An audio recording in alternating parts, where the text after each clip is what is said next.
하나님의 말씀 구약 성경 이사야서 1장 말씀 보십니다. 이사야서 1장 7절에서 9절 말씀, 7절에서 9절까지의 말씀을 제가 봉독하겠습니다. 너희의 땅은 황폐하였고 너희의 성읍들은 불에 탔고 너희의 토지는 너희 목전에서 이방인에게 삼켜졌으며 이방인에게 파괴된 같이 황폐하였고 딸 시온은 포도원의 망대같이 참외밭의 원두막같이 에워싸인 성같이 겨우 남았도다. 만군의 여호와께서 우리를 위하여 생존자를 조금 남겨두지 아니하셨다면 우리가 소돔 같고 고무라 같았으리로다. 아멘.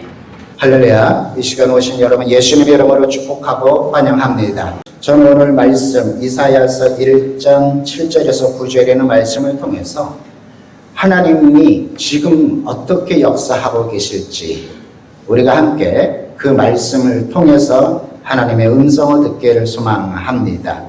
특별히 이사야서 1장에 있는 말씀은 지금으로부터 따지다 보면은 한 2800년경 이사야 선지자를 통하여 하나님은 당신의 백성 이스라엘을 경고하셨고 또 그 경고 속에서 하나님의 구원의 역사를 약속해 주셨습니다. 그렇게 이사야 선지자를 통해서 구원을 약속하셨고 이사야 선지자를 통해서 심판을 경고하셨는데 그 내용 중 오늘 우리가 읽은 말씀 이사야서 1장 7절에서 이 9절의 말씀을 보면은 하나님의 심판 얼마나 무서운지를 보여주고 있습니다. 그런 속에서도 그 심판 속에서도 하나님은 또한 무엇을 약속을 하셨는지를 또 보여주셨습니다. 저는 오늘 본문에 있는 말씀을 통해서 크게 세 가지 주제로 함께 말씀을 나누며 주님의 뜻, 주님의 섭리를 함께 생각해 보려고 합니다. 첫 번째 페이지요. 오늘 말씀에 보면은요, 참 너무 비참한 상황을 보여주고 있습니다. 전쟁의 폐허죠. 전쟁의 폐허. 어떻게 전쟁의 폐허가 있습니까? 우리가 함께 읽은 7절 말씀해 보니까 땅은 어떻게 되어졌고요? 황폐하여. 땅은 완전히 황폐되었습니다. 성읍은 어떻게 됐다고 합니까? 완전히 불에 탔다고 말하고 있습니다. 뿐만 아니죠. 이스라엘 백성들이 가꿔야 할, 농사를 지어야 할 모든 토지들까지도 완전히 다 황폐되어졌다는 것을 말씀하고 있습니다. 왜 이렇게 되어졌습니까? 왜? 그것이 바로 전쟁이죠.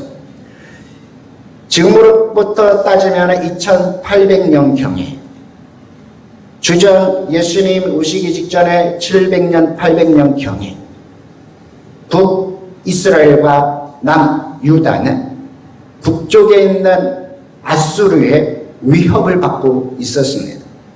그때 당시에 아수르라는 제국은 영토 확장을 위하여 남쪽으로, 동쪽으로, 또 서쪽으로 그렇게 확장하는 그런 전쟁을 일으키고 있었습니다. 아수르의 전쟁에 의해서 북이스라엘도 어려움을 당했고 남유다조차도 어려움을 당했던 어느 날 드디어 북아수르는 침략하여 들어오게 되어졌습니다. 그래서 북쪽 있는 아수르는 군대를 일으켜서 전쟁을 일으켜서 남유다를 공격하여 결국은 땅은 황폐하게 되어졌고 성읍은 불타게 되어졌고 토지는 완벽하게 황폐되었던 사실이죠. 이것은 전면전은 아닙니다. 이것은 하나의 극히 일부분의 시작일 뿐입니다. 왜 그러겠습니까? 아직까지 북이스라엘이 건재하고 있었기 때문에 그래요. 여러분들이 구약 역사를 우리가 살펴본 것처럼 북이스라엘은 아수르한테 망했잖아요. 그러니까 아직까지 북이스라엘이 존재하고 있다는 사실은 아직까지 이렇게 아수르가 남유다를 본격적으로 공격하지 않았던 사실입니다. 계속해서 불순종하고 계속해서 그렇게 하면은 너 혼난다 이런 어떤 수준이죠. 그런 수준이지만 그러나 이스라엘 백성들에게는 단순히 한 번 혼난 것뿐만 아니라 엄청난 고통을 겪게 되었던 것을 우리는 말씀을 통해서 알 수가 있어요. 땅은 황폐하고 성읍은 불에 타고 토지는 완벽하게 황폐해져서 더 이상 경작할 수 없을 정도로 그런 비참한 상황 속에 빠진 것을 본문은 말씀해 주고 있습니다. 북아수르는 어떤 민족인지 여러분 고대 자료에 의해서 보면은요 아주 잔인하고 아주 공포스러운 그런 군인이라고 얘기를 하고 있습니다. 다음 페이지요. 북쪽에 있는 아수르는요 상대방에게 공격을 할 때에 어떻게 공격을 하냐면은요 두려움에 사로잡게 만들기 위하여 여러분 전투의 현장에 나갈 때 죽은 시신, 적군의 시신들을 창에 끼워요. 적들이 보게끔 만듭니다. 사진을 준비했는데 여러분 위에 보면은 사람들이 고개 숙이고 있는 모습을 보이시죠? 그리고 그 밑에 이 군인들이 창으로 그 사람을 꿰뚫은 걸 여러분 볼 수가 있을 것입니다. 맨 앞에 내세워서 공포감을 유발시키고 무섭게 만들어서 아예 공격하지 못할 정도로 그렇게 잔인하고 그렇게 사나운 아수르 군대들입니다. 이것은 하나의 몸을 이렇게 하지만은 어떤 또 고대 자료에 보면은 수군만 머리만 잘라가지고 머리만 창에 끼워가지고 맨 앞에서 공격을 합니다. 얼마나 무섭습니까? 얼마나 잔인합니까? 얼마나 공포스럽습니까? 이러한 모습을 보고 적군들이 두려움에 사로잡히게 만드는 그런 군사들이 어떤 군사들입니까? 바로 아수르 군대들은 아수르. 그런 아수르들이 그렇게 공포감을 유발시키면서 공격해 오고 있는 사실. 그것으로 인하여 결국은 어떻게 되었습니까? 무자비한 아수르의 군대로 인해서 이스라엘 백성들이 남유다는 완전히 짓밟혔다는 사실입니다. 아무것도 하지 못하고 완전히 짓밟히고 또 짓밟히고 그러한 비참한 환경에 빠진 것이 바로 이 남유다의 지금의 모습이라는 것을 볼 수가 있습니다. 남유다 이스라엘 백성들은 이러한 상황 속에 있을 때에 어떤 것을 경험할 수가 있겠습니까? 하나님은 혹시 우리를 버린 것은 아닐까? 절망하지 않았겠습니까? 그런 무섭고 잔인한 무자비한 아수르 군대를 바라보면서 소망을 잃어버린 건 아니겠습니까? 절망감으로 두려움으로 언제 이 성읍이 완전히 망할 것인지 언제 완전히 멸망할 것인지 그것에 대한 두려움으로 가득 차 있는 그런 이스라엘 남유다 백성들 아니겠습니까? 앞을 봐도 뒤를 봐도 위를 보아도 캄캄한 것밖에 없는 이 현실에 있는 이 남유다 백성들의 모습. 그런데 놀라운 사실이 있습니다. 그것이 바로 무엇입니까? 8절 말씀입니다. 딸 시온은 시온은 바로 예루살렘을 얘기합니다. 예루살렘. 그런데 그냥 시온은이라고 말하지 않고 무엇이라고 부르고 있습니까? 딸이라고 부르고 있습니다. 여러분 우리 부모님들은 그런 게 있어요. 이 딸 가진 부모님들은 이 딸에 대한 아주 그냥 사랑스러운 마음이 있다고 하더라고요. 여러분 딸 가진 부모님들 맞아요 안 맞아요? 그냥 아들 하면 좀 묵묵하고 덤덤하고 그렇잖아요. 그런데 딸 이렇게 하면은 좀 더 사랑스럽다는 얘기예요. 좀 더 사랑스러운 그런 호칭이란 얘기입니다.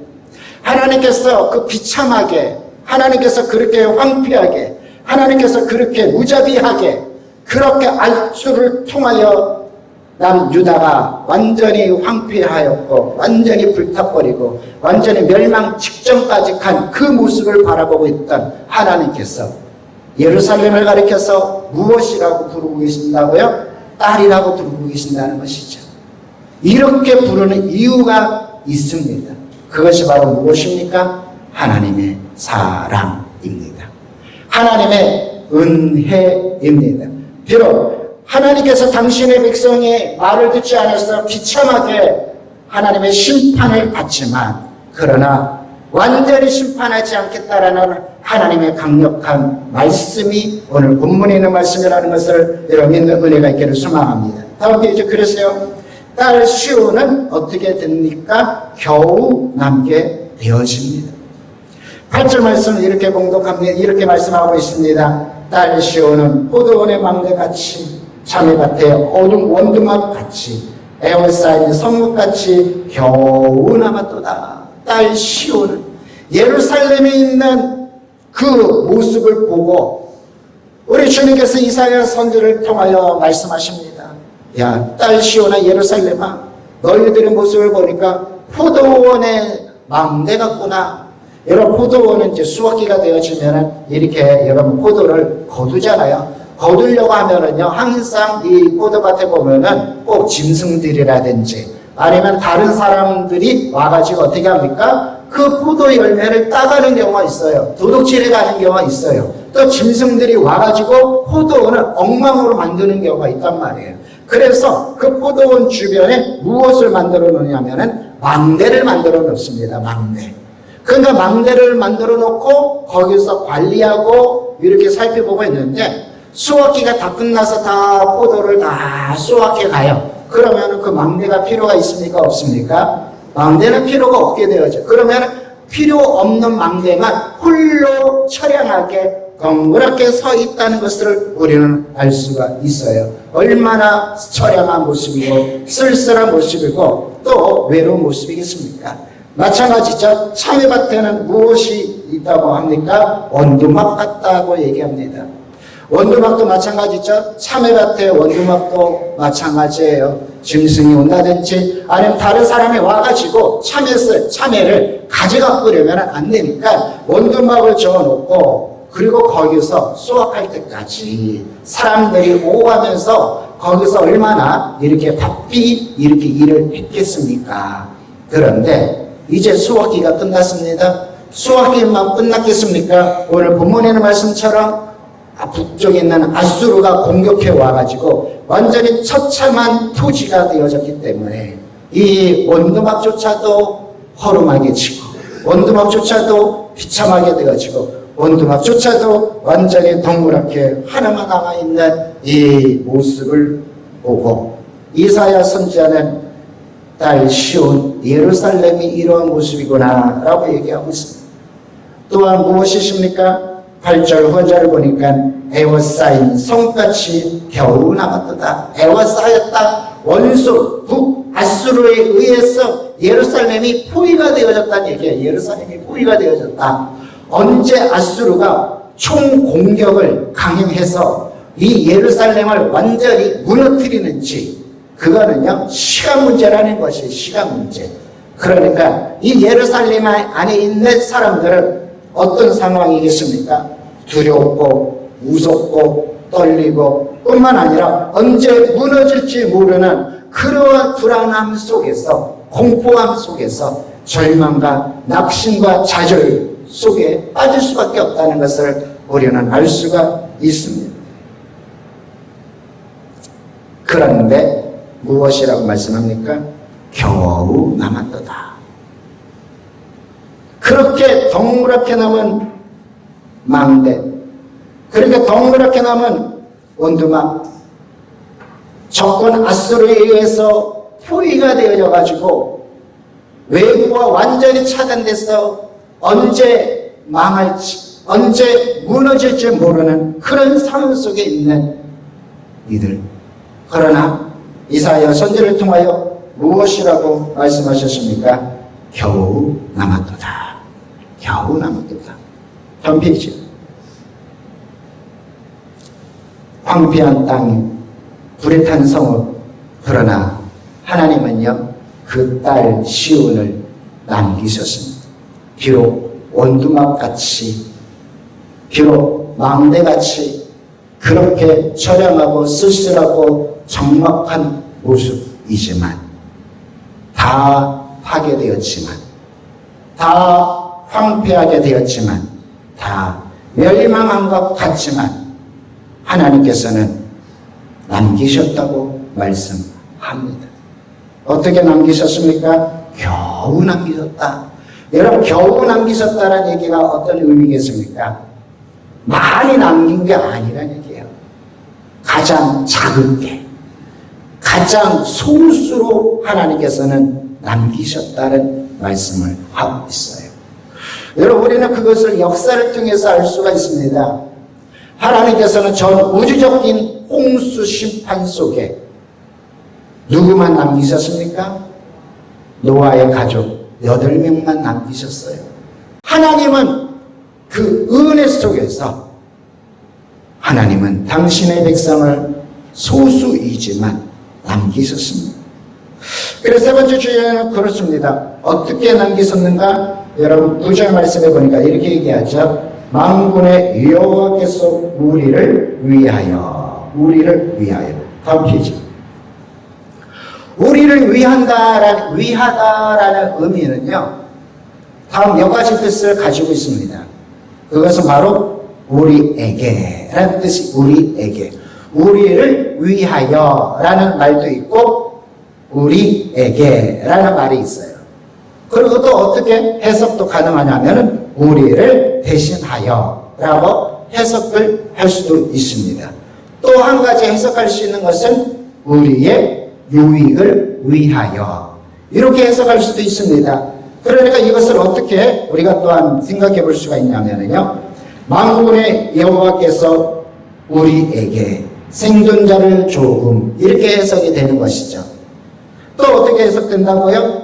만군의 여호와께서 우리를 대신하여 생존자를 조금 남기셨다. 이렇게 또 해석할 수가 있다는 것이죠. 또 어떻게 해석할 수가 있다고 합니까? 바로 만군의 여호와께서 우리의 유익을 위하여 생존자를 조금 남겨두셨다. 이렇게 얘기할 수도 있습니다. 그런데 이 네 가지의 해석 중에서 우리는 우리를 위하여라는 해석을 붙였습니다. 왜 그렇겠습니까? 이것이 바로 하나님의 마음입니다. 이것이 바로 하나님의 사랑입니다. 이것이 바로 하나님의 은혜입니다. 하나님께서는 그냥 일방적으로 남기신 것이 아니에요. 하나님은 그냥 일반적으로 그냥 생존해 두시게 하신 것이 아닙니다. 하나님은 철저하게 우리를 위하여 생존자를 남겨주셨던 것이죠. 하나님은 우리를 위하여 하나님은 남은 자를 남겨주신 것이죠. 우리를 위하여. 이것은 바로 하나님이 우리를 너무나 사랑하시는 하나님의 은혜를 강조하고 있다는 것을 여러분 깨닫는 은혜가 있기를 소망합니다. 이사야 선지자는요 이렇게 얘기합니다. 뭐라고 얘기합니까? 이렇게 하나님을 남겨두지 아니하신다면은, 완전히 다 멸망되어진다면은 우리가 누구처럼 될 수 있다? 누구처럼? 소돔과 고모라처럼 될 수 있다라고 얘기하잖아요. 소돔과 고모라처럼. 만약에 우리가 남겨두지 아니하신다면은, 하나님께서 우리에게 생존자를 허락하지 아니하신다면은, 하나님께서 우리를 남겨두지 아니하신다면은 우리는 소돔같이 망할 것이다. 우리는 고모라같이 망할 것입니다. 여러분들도 잘 아시다시피 소돔이 어떻게 망했습니까?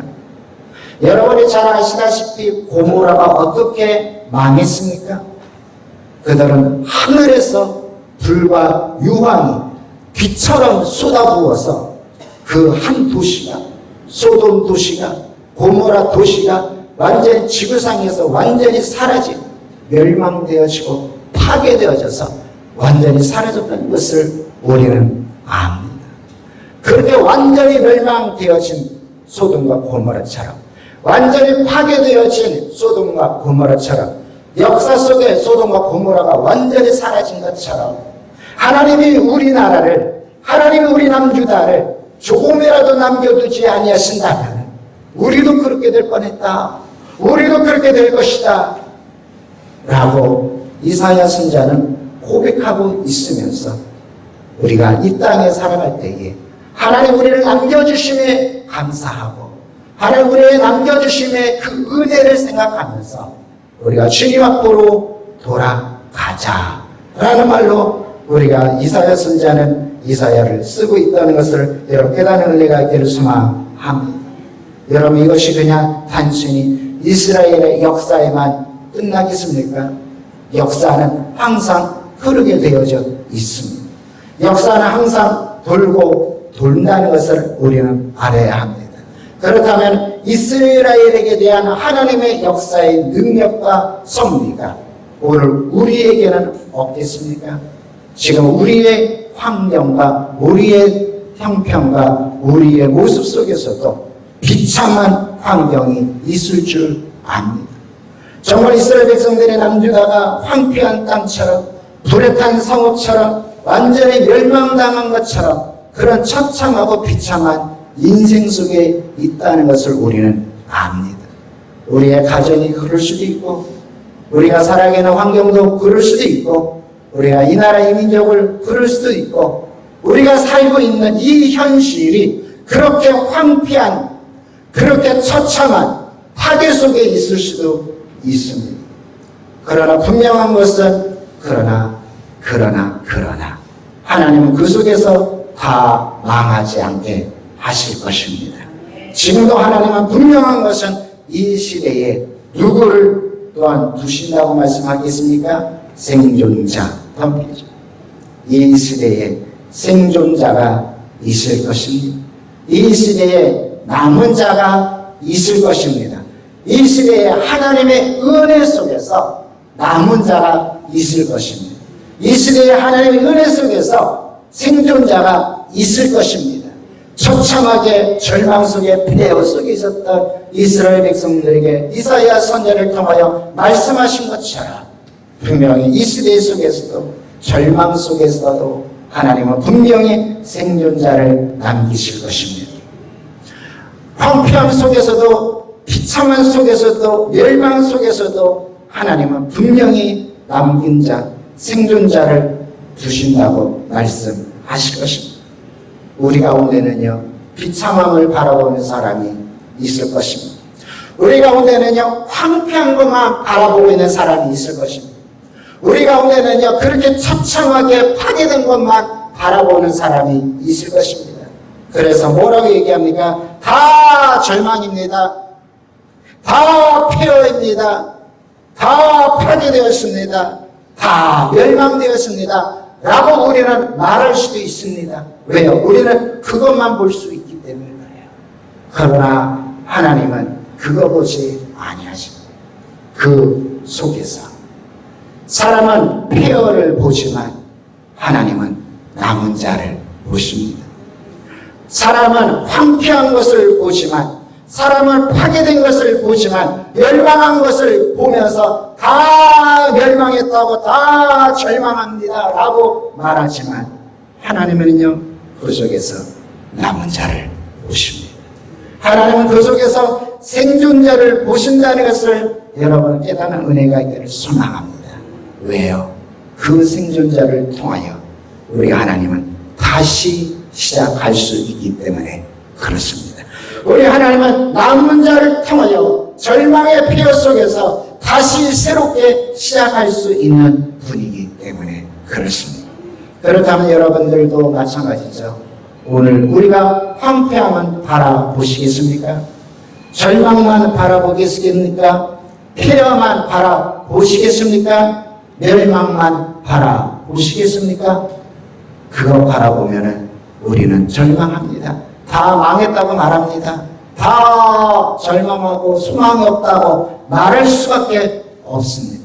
여러분 그것 바라보지 마시고 하나님처럼 남은 자를 바라보는 은혜가 있기를 소망합니다. 하나님처럼 생존자를 바라볼 수 있는 은혜가 있기를 소망합니다. 더 나아서 내가 그 황폐함 속에서 그 폐허 속에서 그 멸망 속에서 있는 존재가 아니라 하나님 내가 그 소망의 남은 자가 되어지기를 원합니다. 내가 그 희망의 생존자가 되어지기를 원합니다.